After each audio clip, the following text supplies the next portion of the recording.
Well, welcome everybody. I'm so excited to be here with you and welcome you to today's webinar, Counting What Counts, the 2025 Home Care Cooperative Benchmarking Presentation. Today's presenter is Ona Machuk, Senior Analyst with the ICA Group. She has led the sector's benchmarking work since 2019 and continues to envision ways that home care cooperatives can better leverage their data to make strategic decisions and communicate broadly.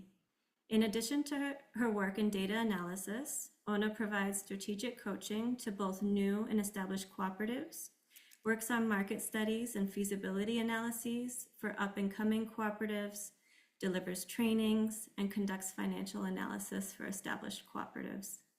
So excited to have you here with us today, Ona. And just to let you all know, we will be sharing the slides and the recording of this webinar and posting them to the resource library on Elevate Community. If you have questions as we go along, Ona will be pausing throughout at a few points to answer them, and please write them in the chat as we go through. Okay, and with that, I'm going to pass it to you, Ona. Thank you. Thanks so much. And hi, everyone. It's so lovely to see you all in this room. And there's a couple of people I don't know if I've ever met. So welcome. And hopefully we'll get to chat more at a later date. As Brooke said, I'm Ona, and this is, I think, my 6th presentation on benchmarking. And so, yeah, this is just a really lovely time of the year to be kind of here with you all. And similar to kind of benchmarking, I wanted to first present a bit of a roadmap because we want to know where we are and kind of where we're going to be going together. So we'll start with how benchmarks help cooperative businesses. I'm talking a little bit about tracking and what to do with things that you track, how benchmarks can really set home care cooperatives apart. And through that, we'll be talking to our friends at Friendship Home Care Co-op as kind of a little bit of a mini case study. There's some exciting news about the sector that we'll be sharing, and then we'll get into kind of the meat and potatoes of the 2025 Home Care Cooperative Benchmarking results, which will be kind of overviews of these 4 key categories of metrics. So business metrics, cooperative metrics, client metrics, and caregiver metrics. As Brooke said, I'll be pausing at the end of each of these just to check if there's any clarifying questions or anything was confusing. Again, at any time you can put questions in the chat and Brooke can kind of be your mouthpiece for you if you'd like. And then we'll end with some Q&A and to talk a little bit about upcoming events.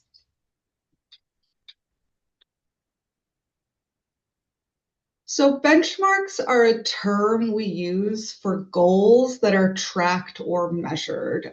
Personally, we set goals kind of every day. When we wake up, we're looking to have a certain type of day. So if we do that for ourselves, we should also be doing it for the cooperatives that we own and work within. And benchmarking really is internally a time to take a moment and stop and reflect.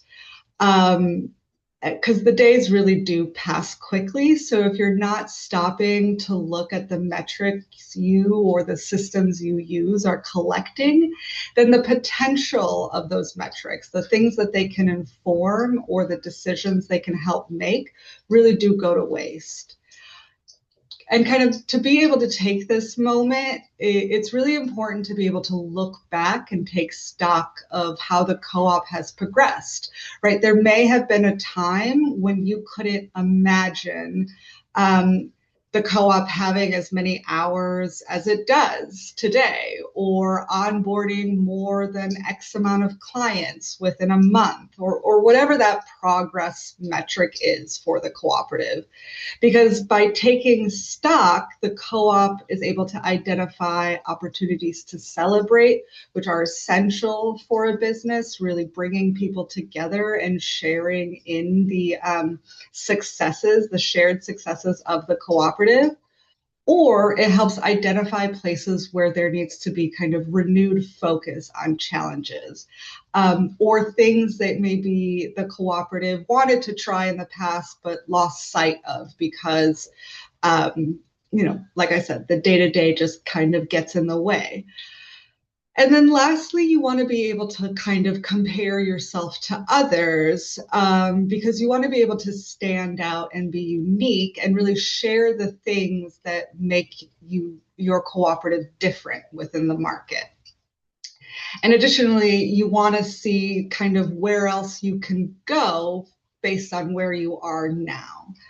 So after kind of taking stock, looking at the past, highlighting simple areas and kind of comparing yourself against others, the next step is to really decide, where do we go from here? And that includes identifying and setting goals in your comparison and reflection of like the co-op in and of itself, the co-op compared to others. This is an opportunity to say, okay, here we are, and this is where we want to be in this amount of time through these methods. And that kind of process is cyclical, right? Continuous improvement is continuous. Once you reach those goals, then you set new goals. And that's just ever going. You'll want to take a look at your internal systems and also ask, is there more we should be gathering? Is there more detail on something that we should be looking at? Do the systems we're actually using have the ability to track things we're not even looking at? Or who has information in their head that they just need to put down on paper to be able to bring a broader audience into the conversation?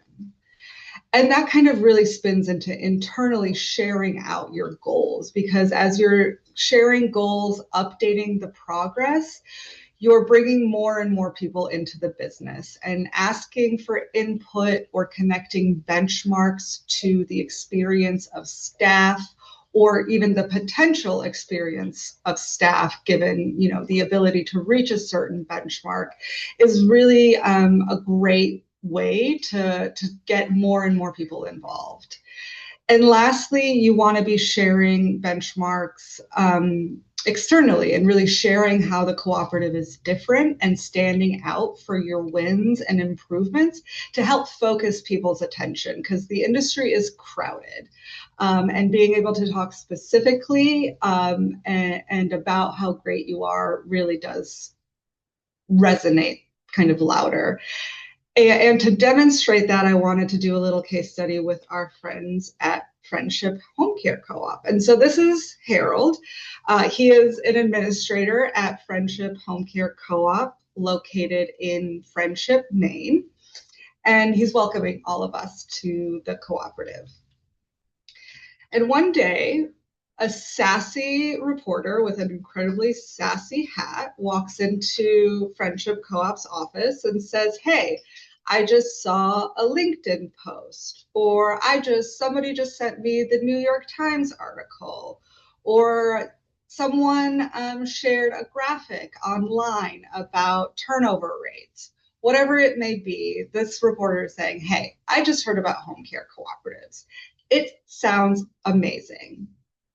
And Harold, being the cooperator that he is, he says, "Of course, they're amazing. There's democratic decision-making, there's lower turnover for caregivers, higher tenure for both caregivers and clients, and overall just better wages."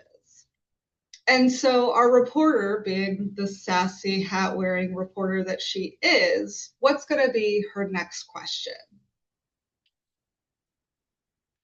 What about Friendship Co-op? How is Friendship Co-op different than the other competitors in your market? And now Harold can rightfully say that the caregivers are dependable, clients trust Friendship Home Care Co-op, the staff and caregivers are dedicated to the community they serve, and all of these things are true. Not a single one isn't true. But it's what everybody says, and it kind of just blends in with what everybody is promising.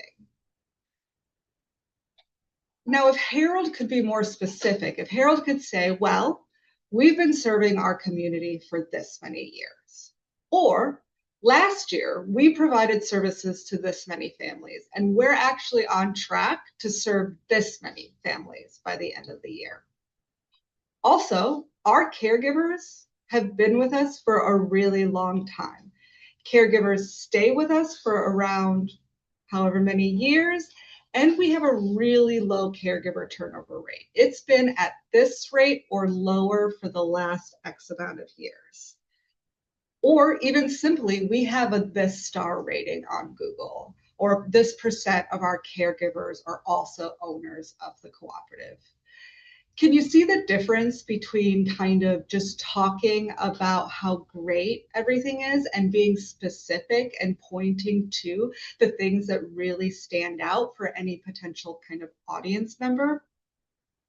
And when I got to thinking about this, I realized that like home care co-ops are using benchmarks to answer questions every day. Like, how long will it take before I start receiving services? How much experience do your caregivers have? How many hours could I work after I start? And I'd be gobsmacked if a home care administrator on this call couldn't answer one of these questions with kind of rough estimates based on their own experience in daily operations. But estimating and ballparking the answer to these questions is totally fine. But imagine if you could tell a potential client that after signing a care agreement, most clients meet their new caregiver within 3 days, or a new caregiver that they could expect this many hours with this many clients because you know that there is a potential or this many unfilled client hours kind of based on their availability. So this is really an opportunity to like help answer questions, inform, and expand people's own understanding of what the cooperative can do. And so Friendship Home Care Co-op welcomes you all. And I'm going to pause here to see if there's any questions before we move on. I know we're just in the kind of beginning ramp up period, so that's okay. A little bit about the sector, because some exciting things are happening. Well, I don't think I noted this at the beginning. This is my 6th year presenting, but this is actually our 8th year of consecutively collecting the Home Care Cooperative Benchmarking Survey and issuing the report. In 2025, this is the 2025 presentation, 17 cooperatives were eligible to fill out the survey. And eligibility really is about having 12 full months of data. And in 2025, we collected 2024 figures. Of the 17 cooperatives that were eligible, 12 returned the survey, and one cooperative actually filled out the survey for the first time ever. So that was their first full 12 months. So that's kind of a big milestone. And as you can see on this map, there are a lot of home care co-ops in operation right now, and we hit a huge benchmark of our own as a cooperative sector where we reached 25 operational cooperatives by 2025. And actually, I believe there's 26 dots on this map. So we're already surpassing our benchmark because our next goal, given the continuous improvement that benchmarks help facilitate, is 50 co-ops by 2030. So in the next 5 years, another 25 cooperatives. Could you imagine what this map is going to look like in 5 years? This meeting is being recorded. Welcome. So we're going to jump into what I'm calling the meat and potatoes of business metrics. Entonces ahora vamos a hablar. Thank you. The 3 key business metrics where we look at with home care cooperatives are revenue, gross profit or gross margin, and net profit and net margin. And just really quickly, the difference between gross profit and gross margin, Profit is the number, and margin, gross margin, is that number's contribution converted into a percentage. Converting that number, both of those figures, into percentages allows for better comparison across different types of businesses, or different types of home care businesses, sorry. And so in 2024, revenue for the sector increased to the highest figure reported since 2019. Both private and public pay revenues increased in 2024, and actually private pay revenue for the sector rose to the highest level ever recorded. Public payers continue, unfortunately, to challenge the home care industry, and that was true in 2025 as well. And rising costs are really creating challenges for the sector's gross and net margins. So again, co-op revenue increased to a collective $73 million earned by 12 cooperatives in 2024. That's the highest figure after COVID that we've seen in revenue. And oftentimes a question that comes up around revenue is kind of what impact did bill rates versus client hours have on revenue? And the average bill rate, looking at the cooperative specifically, is found by taking total revenue divided by client hours. And I did that for each of the cooperatives. And the average bill rate increase for the cooperatives between 2023 and 2024 was about 87 cents per hour. But the results had a really wide breadth. And for one cooperative, their average bill rate decreased by $2, whereas for others, it increased by almost $5. So what's important to note here is that the relationship between the hourly bill rate and the client hours is essential to understanding co-op's revenue, because both can change suddenly and be out of the co-op's control. So diversifying revenue types and comparing to others so that the co-op is offering rates that are accessible to the clients and the market really helps build financial resilience when those sudden changes are happening.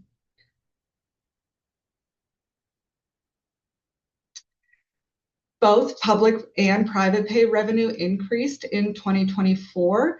Private pay revenue increased to $5.1 million, which is the highest we've ever seen.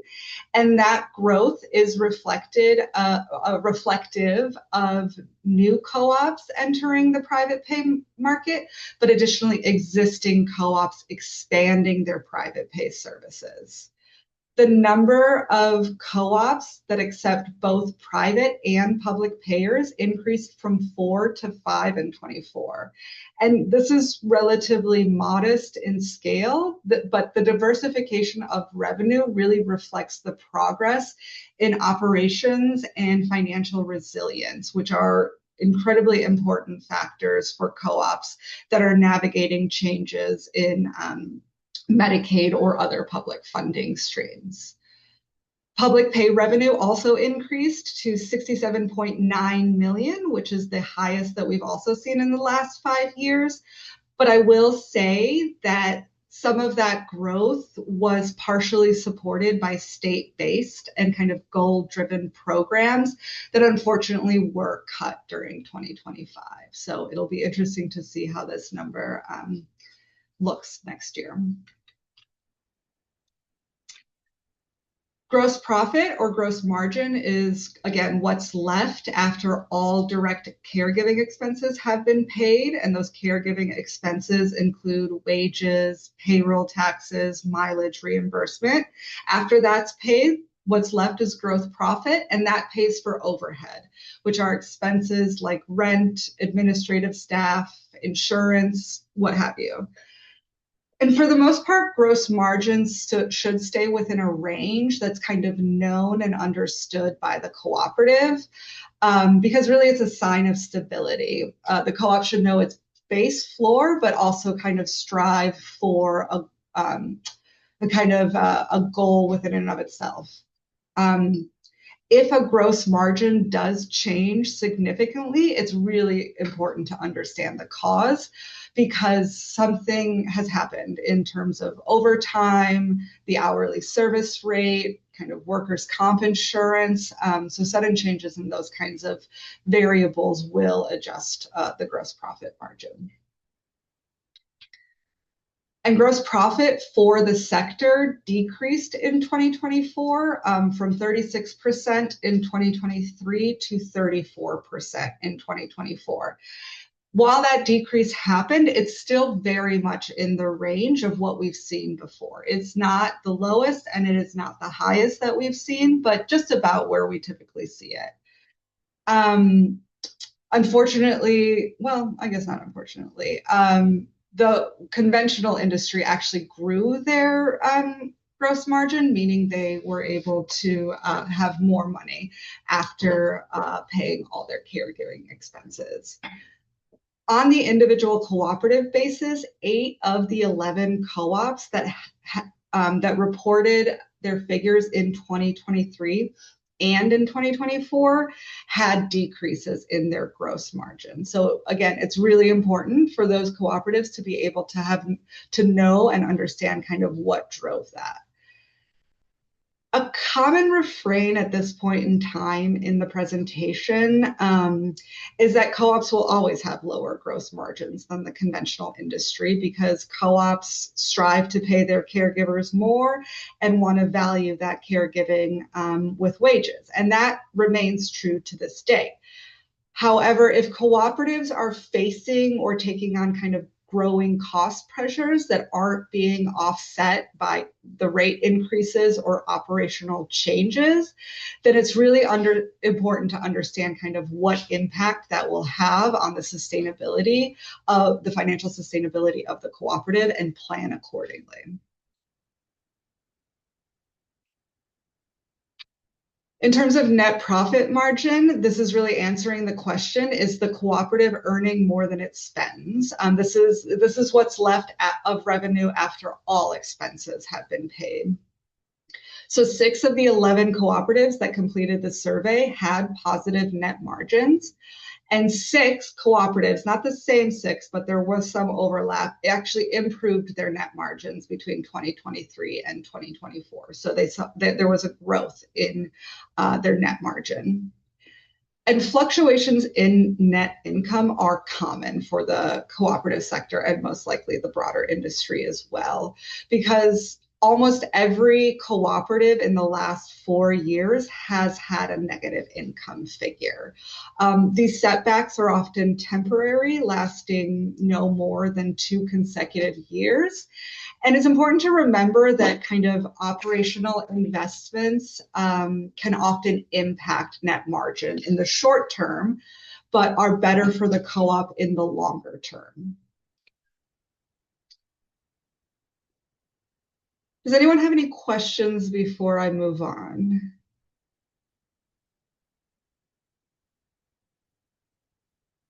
Okay, I'm going to keep going.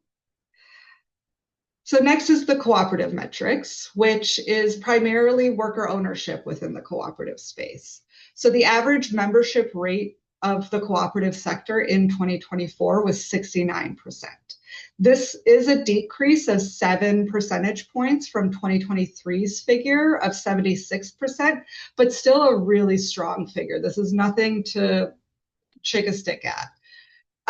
Unfortunately, 5 of the 12 cooperatives had net losses in members, which means they lost more members than they were able to onboard in 2024.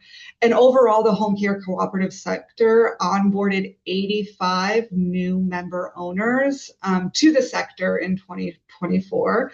And all but 3 cooperatives had member owners that left their co-ops. In total, 128 member owners left the home care cooperative sector in 2024, unfortunately. So 85 new members, 128 left. Unfortunately, that kind of really skews things. Again, changes in membership are common, but without new members to be able to replace those that are lost, the co-op can really start to feel stagnant. really being able to share goals, show caregivers how engagement can benefit them broadly, can help keep things energized and facilitate kind of the ongoing improvement needed for businesses to sustain themselves. Ivona? Yeah. There is a question in the chat that goes back just a couple of slides. Sure. Did net margin include other income? Yes. Yeah, we look at both operating income and net margin, and report on net margin.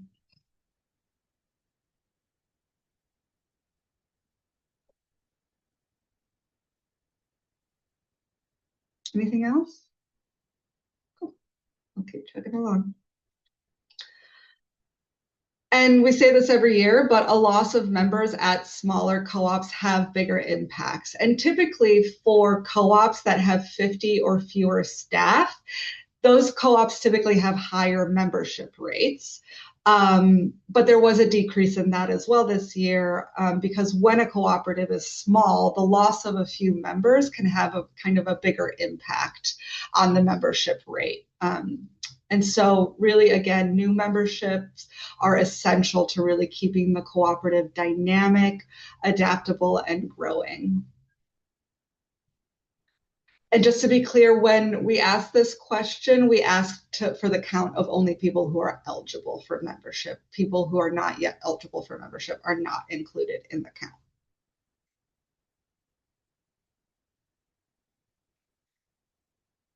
Any questions before I jump into clients? Also, I'm going to take a water break. Yeah, Nora, do you want to ask your question out loud, or one of us can read it for you if you can't?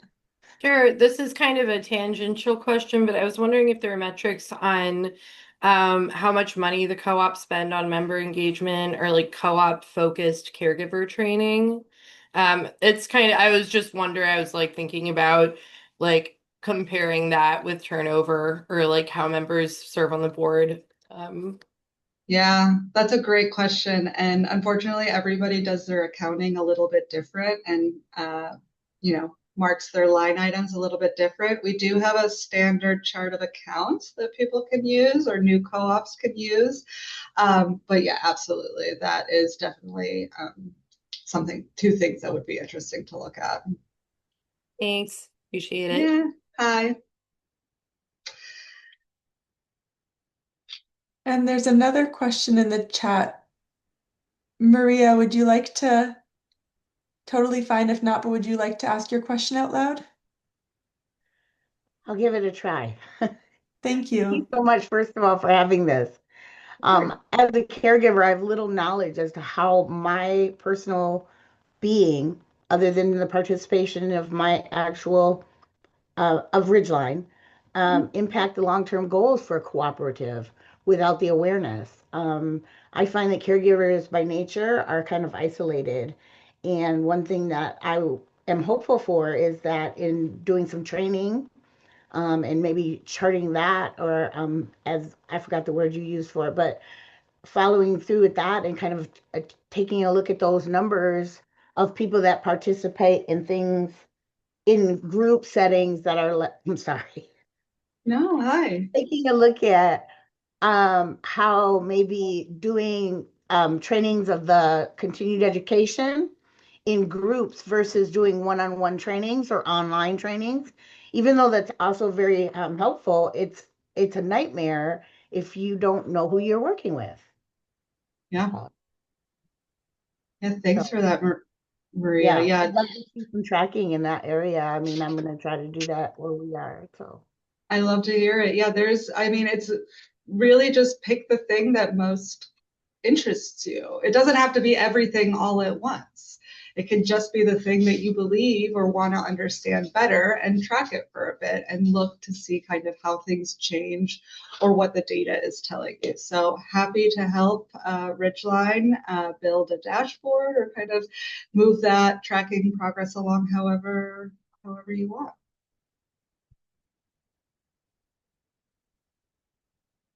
Thanks. So jumping into clients, the three main metrics for clients are client hours, the number of clients, and client tenure. And all three of those increased for the home care cooperative sector in 2024. Client hours increased for the entire sector, but kind of at the cooperative level stayed relatively steady. And I'll say more about that on the next slide. The number of active clients being served by home care cooperatives on December 31st, and I'll explain the significance of that date, increased by 135 clients to about 1,251 clients.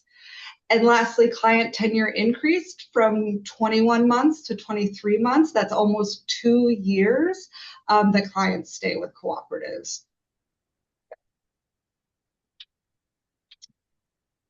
So moving into client hours increased after 4 years of continued losses, which is pretty big deal. The increases were supported by the addition of a new cooperative. Obviously, we talked about the new cooperative that filled out the survey. But even with excluding that cooperative, the sector was able to maintain, if not ever so minorly grow hours. But the increases in client hours for 5 cooperatives kind of offset the decreases for other cooperatives, leaving things relatively steady. And so really this is an example of where co-ops can kind of dig in more granularly and expand on how they track client hour data in order to better understand or unearth kind of the source of lost client hours. Client count at year end increased, and because the number of active clients receiving services for a co-op really fluctuates all year long, we ask co-ops for their total active clients at the same point in time every year. So this is not the total number of clients served by home care cooperatives. And similar to client hours, we saw that this figure increased after 4 years of steady decline. There were 135 more clients being served by the cooperative sector at the end of 2024 than at the end of 2023. This growth does include the new cooperative, but even if we removed that co-op, clients served by the co-ops that operated for both 2023 and 2024 still grew. So huge. Client tenure increased by 2 months, whereas the conventional industry remained at about 11 months of median client tenure. That is a difference of 12 months, an entire year between the cooperative sector's median and the conventional industry. I honestly can't think of a better metric that demonstrates a co-op's consistency than tenure. Really, a co-op with strong client tenure cannot just say that they're consistent and dependable, but they can show that. And obviously, client tenure can be impacted by a lot of things, many of which are out of the co-op's control, similar to revenue. Diversification can be a strategy in this. Diversification shouldn't just be included in payer types, but by kind of diversifying services, a co-op can then diversify client types to kind of create a more balanced tenure. And actually, our very own Kippy Waters is doing a presentation on January 22nd. So this is next month's webinar on diversifying services for long-term sustainability. So really definitely want to register for that on Elevate Community and learn more about her work in kind of understanding all of that. Are there any questions here or in the chat on client metrics, including hours, count, and tenure before moving on?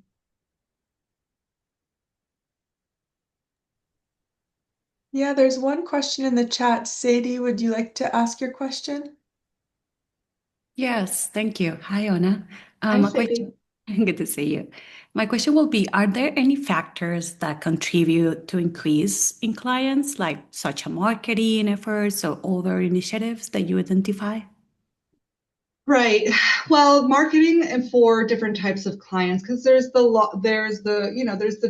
hospice client, there's the assistance with kind of daily living client, there's the 24-hour client, and a mix of all those kind of clients can balance a client tenure or a client tenure figure.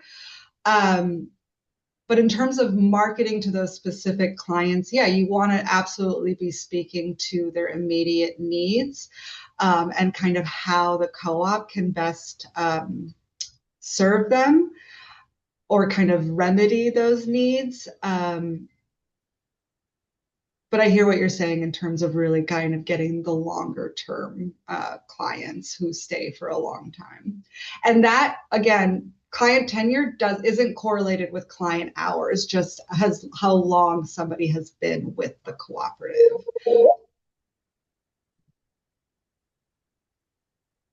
Did that answer your question or did I go on a tangent? Yes, thank you. Thank Okay. you. Yeah.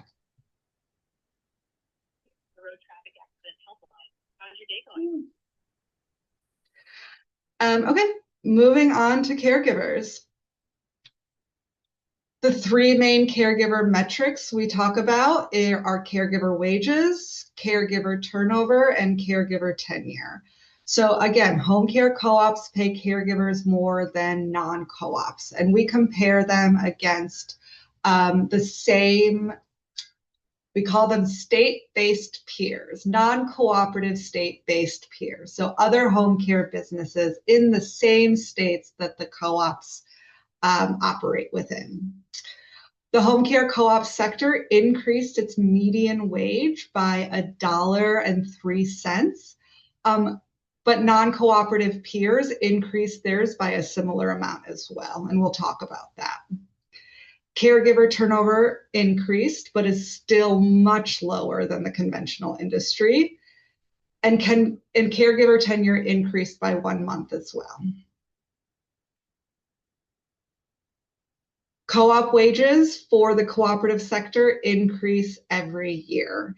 And like I said, they increase by about $1.03 to an average of $18.21 per hour. And yes, home care co-ops really want to be able to reward and pay caregivers as much as possible for the essential contribution they give to the business. But it's important to note that wages for the sector are also influenced by minimum wage ordinances in states like California, Minnesota, New York, and Washington, of which those 4 states make up 8 of the states that we use to compare again. So just wanting to put that in perspective, because overall, the hourly caregiver wages ranged from anywhere from $13 an hour to $23 an hour.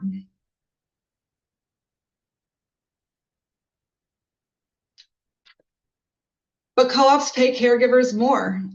Even with those ordinances in those same states, the sector pays an average of $2.03 more per hour than the non-co-op peers in those 8 states. And this is really the highest spread we've seen to date.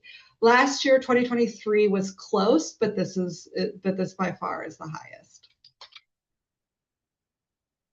But that it's not $2 in every single state. So this only shows this is only showing 6 states. Adding 8 just made it incredibly cluttered, but in all 8 states, co-ops pay higher than their state-based non-cooperative counterparts. The spread is anywhere from about 26 cents more per hour to a whopping $4.51 more per hour.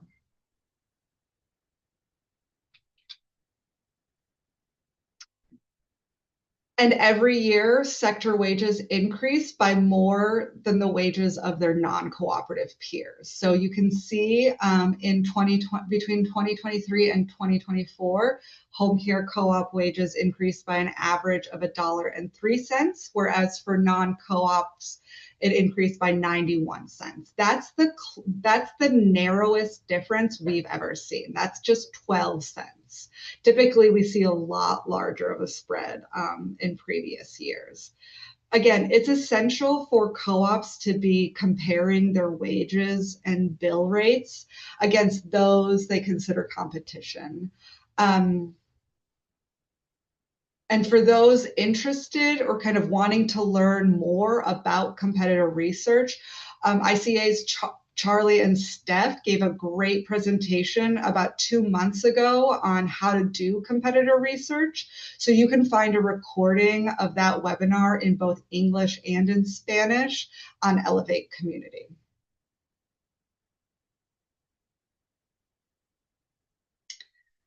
Home care co-ops continue.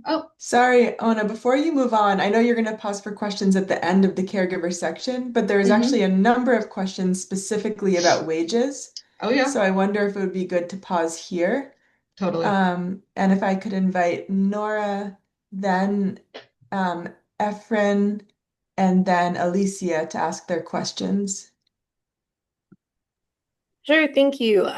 So my question is quick. Do these wages factor in patronage funds as well? Or if not, is there a metric tracking year to year how much is getting allocated? To patronage funds? Yeah, like dividend allocation. Yeah, this does not take into account patronage. It is just the caregiving wage expense. We do ask each cooperatives if they issue patronage every year. Unfortunately, many say no, but there's also the issuance of bonuses, which can come as a patronage type distribution for member owners as well. So no, this does not include patronage. Okay, thanks.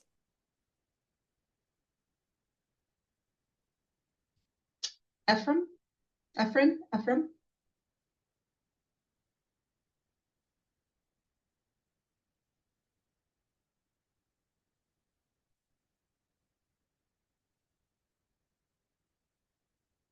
Alicia? You're next. Thank you so much. Yeah. My question was, those wages are amazing. Is there any way you can tell what the minimum wage is, and are we on a higher margin than that for most states? Absolutely, yeah. Fabulous. Yeah, most states at this point cannot hire at minimum care. Like the need for caregivers is so great that minimum wage is not even close to what they can offer or what they need to offer, I'm sorry, to be able to attract the amount of caregivers they need. Yeah, I know we're here personally over minimum wage. I just wanted to make sure that was a standard. Yeah. Okay. Should I keep going, Faye, or should I? And Efren had a question. I couldn't tell if he was able to ask it, but it was about marketing for clients. Sí, es que estaba hablando con mi micrófono en mute. ¿Sí me Yes, I escucho? was just speaking with my microphone off. Can you hear me? Yes, we can hear you. Sí, Okay. Yeah, mi pregunta es, or my my question is, question. how or which method do we have to invest more in the marketing to get more customers or increase the number? And because in my area where I live is really hard to get it, getting the new customers. So I don't know which metal, we work or how to we use the promotion or so something, that's my question. Thanks, Efren. Well, I know that there are a lot of resources on Elevate Community, and we're going to talk about some resources at the end of this presentation as well, including Elevate membership, as well as other different types of webinars. But we can be in contact to kind of share some resources. Would that be okay?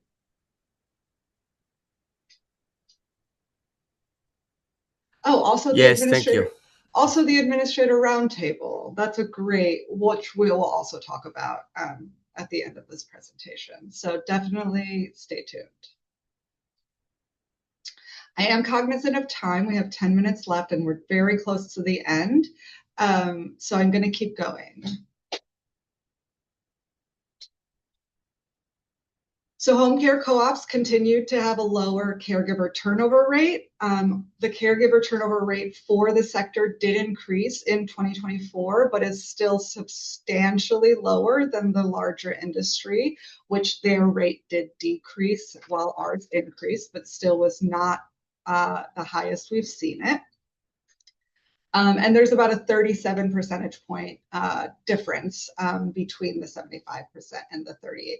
So still quite good and something to really celebrate.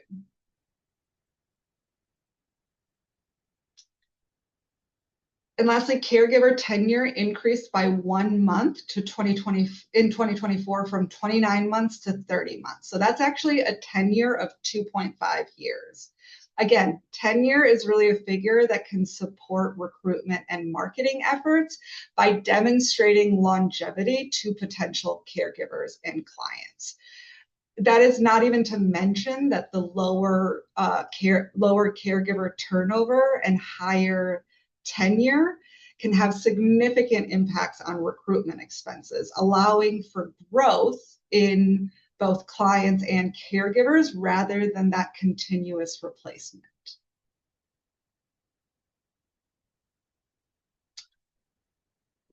So 2024 takeaways: revenues and client hours increased for the sector, but stayed relatively steady at the co-op level. The addition of a new cooperative, co-ops expanding into private pay, and public pay incentive programs really supported growth in those areas. In every state where there is a home care co-op, it pays better than non-cooperative businesses, and the sector consistently raises wages by more than non-co-ops each year. Increased wages with rising operating costs will continue to kind of squeeze margins. So a closer and more frequent look at metrics can really help avoid surprises. And lastly, co-ops have a lower caregiver turnover and higher caregiver tenure, which allows co-ops to provide dependable care and save money on recruitment expenses. Thank you very much. I love this presentation. I love doing the analysis. I love being able to talk to all the cooperatives every year after or before they submit their results. Please reach out with any questions. The report that supports this presentation, as well as kind of expands on more details, will be out shortly. But at this time, are there any additional questions?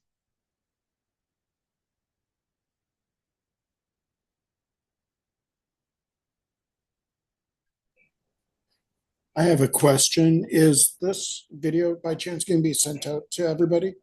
Yes, it is. Thank you very much. Yeah.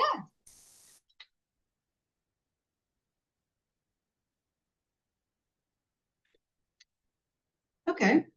Well, questions are welcome whenever in my email, on Elevate Community.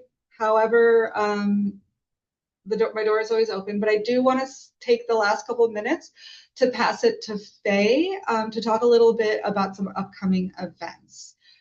Is that okay, Faye? Should I just go to the next slide? Yeah, that would be great. Thank you. So yeah, thank you so much, Ona, for this presentation. I think, as Ona emphasized, we do see little fluctuations year to year, but the big level key learning that we want everyone to walk away with is that year after year, cooperatives continue to outshine other businesses in really important areas. So when you see those higher caregiver wages, lower caregiver turnover, clients staying for longer, caregivers staying for longer. It's evidence of what you all already know, which is the important work that your cooperatives are doing for your members, for your employees, for your communities and the families that you serve. And so that's part of why we do this every year, to be able to reflect back to you and to people who don't know about the amazing work that you're doing. The difference that your work makes. And another reason we do it is that we want to learn what you're struggling with, as well as what you're succeeding with, so we can find new and different ways to serve the cooperatives and provide services that can help you and your businesses and your memberships. And many of you will be familiar with this already, but for a bunch of years now, we've been working on kind of bringing together many of our supports for home care cooperatives in something that we are calling Elevate, which will be a national organization that will eventually be member-owned, owned by home care cooperatives, that provides a lot of business services, business coaching, back office services, discounts on softwares and other things that home care businesses need. And we've been developing this package in consultation with the home care co-ops, year after year through the benchmarking survey, hearing from you about how things are going, and also just through, talking to you, doing surveys, connecting with you. And so our hope is that Elevate will offer things that are of real value to your cooperatives and to your caregivers and your members. And we're at an exciting moment. We're going to be launching Elevate's membership services soon. We've been offering things little by little. So some of you are on Elevate Community already. Some of you have websites through Elevate. Some of you come to our webinars and events like this one. But things are about to get a little bit more official, and we're going to offer more. And so we are holding some information sessions really soon. The first one is tomorrow, to kind of give information about all of that. And we would love for you to join us. We are holding 3 of them, but they will be the same. We're just holding 3 so that because we know people are busy, so we hope everyone can find a time that works for them. So there's 3 to choose from. One is tomorrow, one is next Wednesday, and one is Thursday. They have different timing, so I'll give you the links for them all. And but it's important to note that the only one that will have Spanish interpretation, live Spanish interpretation, is the one on Wednesday, December 17th. We will also be recording both the English and the Spanish. So if you absolutely cannot come, do not fear, we will send you the recording. But we do encourage you to join in person so that you can ask questions. So we're really excited about this and hope to see all of your faces. Please feel free to invite other members of your cooperative, board members, caregivers, office staff people, anyone who you think you'd be interested in hearing about what Elevate is going to do. So that's my pitch, and I'm going to quickly gather the links for these different information sessions to put them in the chat. Thanks, Faye. And I'm just going to end. We had this slide up at the beginning as people were entering, but again, those are the Elevate membership info sessions at the top, starting as soon as tomorrow. But additionally, on January 14th, there is another home care co-op administrators roundtable being held. The topic is around strengthening systems in order to support care.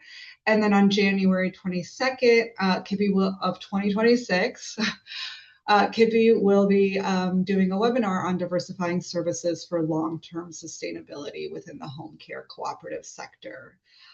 So definitely go and check out those events in Elevate Community. And lastly, it should not be forgotten that October 19th through the 21st of 2026 is our 10th annual Home Care Cooperative Conference in Tacoma, Washington, which I hope I will see many people in this presentation there in person. So stay tuned for more events. Each month, Elevate hosts live webinars featuring guest experts, including cooperative leaders, focusing on one of 4 areas that include specialized training, self-care, business sustainability, or democratic governance. So thank you to everybody who was able to attend today. Please feel free to reach out with any questions, and yeah, have a good rest of your holiday season and Happy New Year.